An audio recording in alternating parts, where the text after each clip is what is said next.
আমি ব্যক্তিগত জীবনে ধর্ম ইসলাম পালন করি, কিন্তু রাজনৈতিক জীবনে আমি মুসলমান হলেও আমি মনে করি এই দেশে হিন্দু, বুদ্ধ, খ্রিস্টান সব সমান, সবার অধিকার সমান।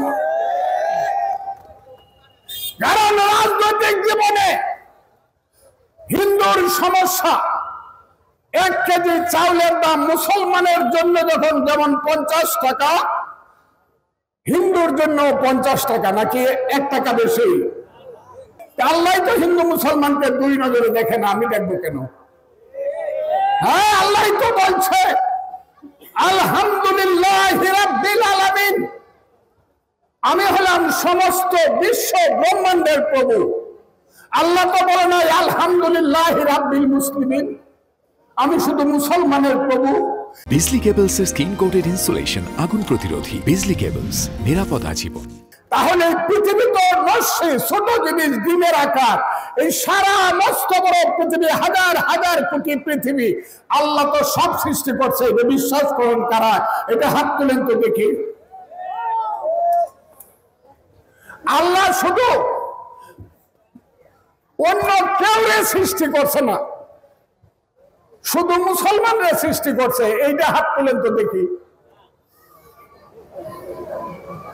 এরকম কথা আমার উপরে যারা চাপায়, আমি বললাম জামাত শিবিরের বিরুদ্ধে, যারা বলে যুদ্ধ হয় নাই, বাংলাদেশ মানি না, যারা পাকিস্তান থেকে মন্ত্রী আইলে মনে করে বড় জায়গা বাড়িতেছে, আমি তো তাদের বিরুদ্ধে, আমি তাদের বিরুদ্ধে।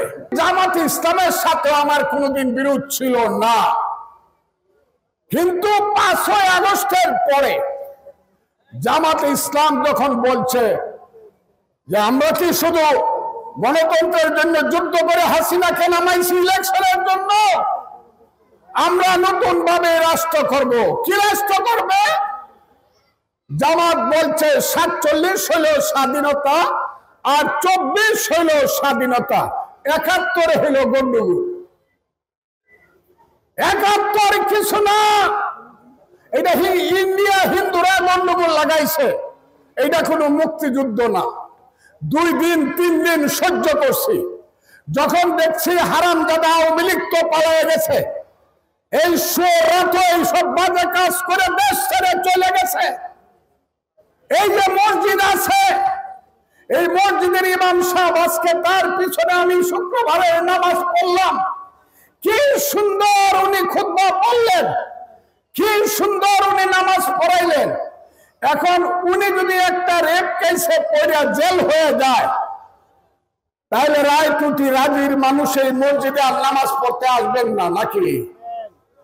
আপনারা বলবেন যেহেতু ইমাম সাহেব খারাপ কাজে ইসলাম খারাপ, এটা বলবেন নাকি? হ্যাঁ, ইমাম সাহেব খারাপ, জেল হবে, ইসলাম খারাপ হবে কেন? হাসিনা খারাপ, তার জেল হবে, তার মৃত্যুদণ্ড হবে, কিন্তু মুক্তিযুদ্ধ খারাপ হবে কেন? আমার কথাটা কি আপনারা বুঝেন? কিন্তু রাজাকারের বাচ্চারা এটা শুনতে চায় না, কয় ফজা পাগলায় কয় কি? হ্যাঁ, মুক্তিযুদ্ধ খারাপ হবে কেন? মুক্তিযুদ্ধ তো কোনো দোষ করে নাই বন্ধুরা। 1000 বছর ধরে বাংলার মায়েরা, মুসলমান মায়েরা নামাজ পড়ে খোদার কাছে প্রার্থনা করেছে, হে খোদা আমাদেরকে এমন এক অমৃতের সন্তান দাও, যে সন্তান আমাদেরকে বিদেশের অত্যাচার থেকে, পরাধীনতা থেকে মুক্তি দেবে।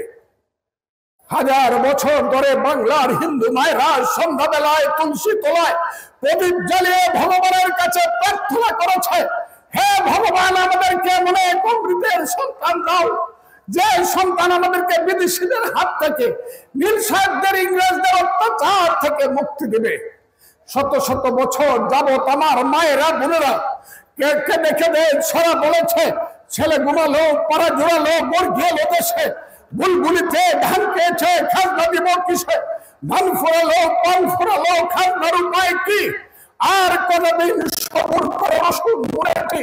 আমার মায়ের বুড়ের অশ্রু জল মুছিয়ে দেওয়ার জন্য যুদ্ধ করেছে তিতুমির, হাজী শরীয়তুল্লাহ, ফকির মজদুসা, ফাঁসি গেছে সূর্য সেন, খুদিরার মতো বীর দেশ থেকে দেশান্তরে গিয়ে যুদ্ধ করেছে সুভাষ বসুর মতো সন্তানেরা বাংলার স্বাধীনতা তারা দেখে যেতে পারে নাই। পাকিস্তানের পরে 1947 সনের পরে শেরে বাংলা ফজলুল হক, হুসেন শহীদ সোহরাওয়ার্দী, মৌলানা আব্দুল হামিদ খান ভাসানী, সর্বোপরি বঙ্গবন্ধু শেখ মুজিবুর রহমানের নেতৃত্বে যেদিন বাংলার মানুষ 70 সনে নৌকা মার্কা ভোট দিল, পাকিস্তানের ইহিয়া খান যখন ক্ষমতা দিল না, পাকিস্তানের বিরুদ্ধে যুদ্ধ করলাম, 30 লোক মারা গেল, 2 লক্ষ মা বোনের যোগ দিল, সোনার বাংলা পরে সরকার হলো, 1 কোটি মানুষ ইন্ডিয়াতে নির্বাসনে গেল।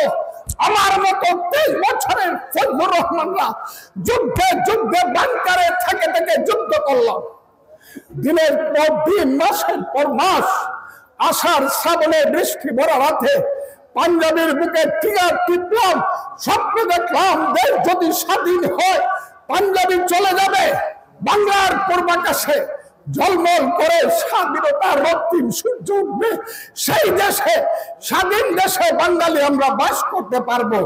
আজকে যারা রাজাকার আলবদর ছিল, এরা যদি বলে কোনো যুদ্ধ হয় নাই, সেটা কি আপনারা মানবেন কিনা বলেন?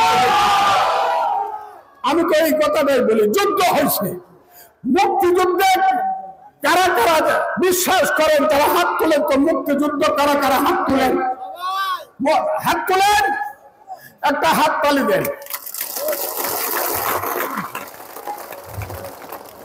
রাজাকার ভালো আছিল যারা মনে করেন তারা হাত তুলেন।